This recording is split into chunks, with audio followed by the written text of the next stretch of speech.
Hello आज्ञा मैंने नमस्कार चाषी भाई मानक आउ एक नुआ भिडटे स्वागत जनाऊँगी जदि आज्ञा मैंने आपण मैंने बोरवेल आवेदन करने को चाहूँगी ताहले आपण भिडटी निश्चय हेल्प कर। तो चलते आज्ञा मैंने भिडटी को संपूर्ण भाव में शेष पर्यंत देखते भिडटी भल लगे निश्चय लाइक कमेंट और सब्सक्राइब करदे। तो आज्ञा मैंने देखिपे आपण मैंने क्लस्टर डीप बोरवेल प्रोजेक्ट जोटा कि पुंजी गभीर नलकूप प्रकल्प। तो आज्ञा मैंने यही योजना आपण जदि आवेदन करने को चाहूँगी ताहले आपण मैंने 4 जन रु अधिका लोक हेले आपण मैंने आवेदन करें। और जदि आपणकर जो चाष जमीटा 5 एकर रु जदि कम थिले ताहले आपण मैंने वाटर शेयरिंग फॉर्मटा फिलअप करने को पड़ो। तो आपण मैंने चलतु किपरि फिलअप करेंगे। तो आज्ञा मैंने आपण मैंने सोलार प्रोजेक्ट रे मध्य सेहीपरि जदि 5 एकर रु कम थिले आपण मैंने वाटर शेयरिंग फॉर्मटा फिलअप करने को पड़ो। तो चलतु आपण मन को देखाऊँगी आपण मैंने किपरि फॉर्म फिलअप करेंगे। तो ये क्लिक करेंगे मो डिस्क्रिप्शन तले लिंक दे देबी आपण मैंने सेठारे क्लिक करी आपण मैंने पीडीएफ टा डाउनलोड करि पारिबे। डाउनलोड रे क्लिक करबा तो देखंतु आइ मैंने बिजु कृषक विकास योजना डीप बोरवेल।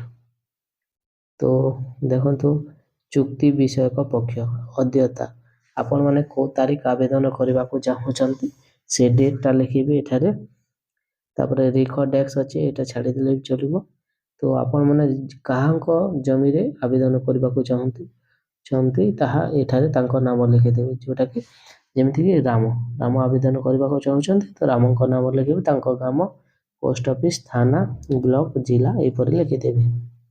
तापर फिर गभीर नलकूप उठा जलसेचन प्रकल्प योजना माध्यम स्थापित एक गोटी गभीर नलकूप उठा जलसेचन प्रकल्पर हिताधिकारी। तो आज्ञा मैंने जदि आपणकर जमी 5 एकर रु कम थिले ए फॉर्म भरवा को पड़ी थाए। तो आपण मैंने आपणकर जो जमी पाखरे थिबा लोकंक 4 जन को ऐड करबा को पड़िबो।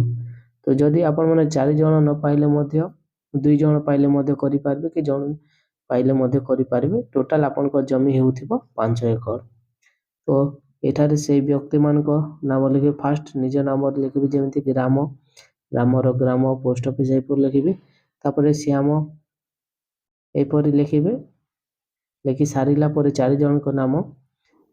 तो आगे मैंने आपण मैंने देखि पारते धारा 2 ख नंबर जोटा कि डीप बोरवेल प्रकल्प कार्यक्रम माध्यम आपण मैंने जो जमीर खाता नंबर देबे मौजा फास्ट अच्छी मौजा को गाँ अच्छी से गाँ ना लिखिदेवे खाता नंबर देवे प्लॉट नंबर देवे देला परे आज्ञा मैंने आपण मैंने जो केते एकड़ देवे सेटा को आपण मैंने हेक्टर रे कैलकुलेट करिकी आपण मैंने एठारे लिखिबे।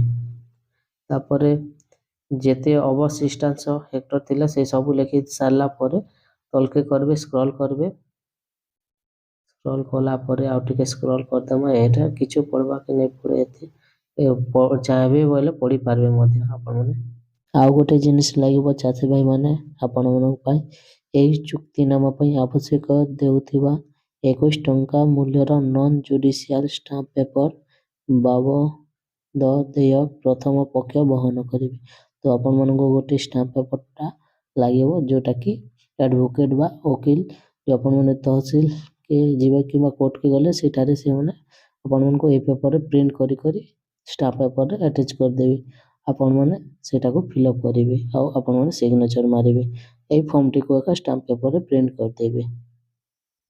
तापर फिर स्क्रॉल करमा पीडीएफ एठारे जो राम कहिथिले राम को सिग्नेचर एठारे जदि राम जदि आपण जदि अप्लाई करछन्ते आपणकर सिग्नेचर लागिवो एठारे आपण आउ जनक व्यक्ति जो आपणकर चाष जमी पाखरे थिबो तांकर सिग्नेचर लागिवो।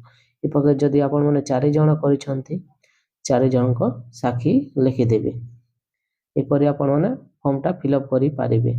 ताको आपण माने आवेदन करिला बेले से फॉर्म को जो वाटर शेयरिंग अपलोड करबा समय आपण माने जमी पटा मध्य देकी अपलोड करि पारिबे।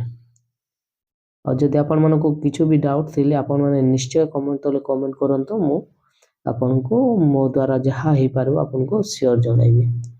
वीडियो तो भल लागिथिल लाइक कमेंट शेयर एवं सब्सक्राइब कर देबे। धन्यवाद।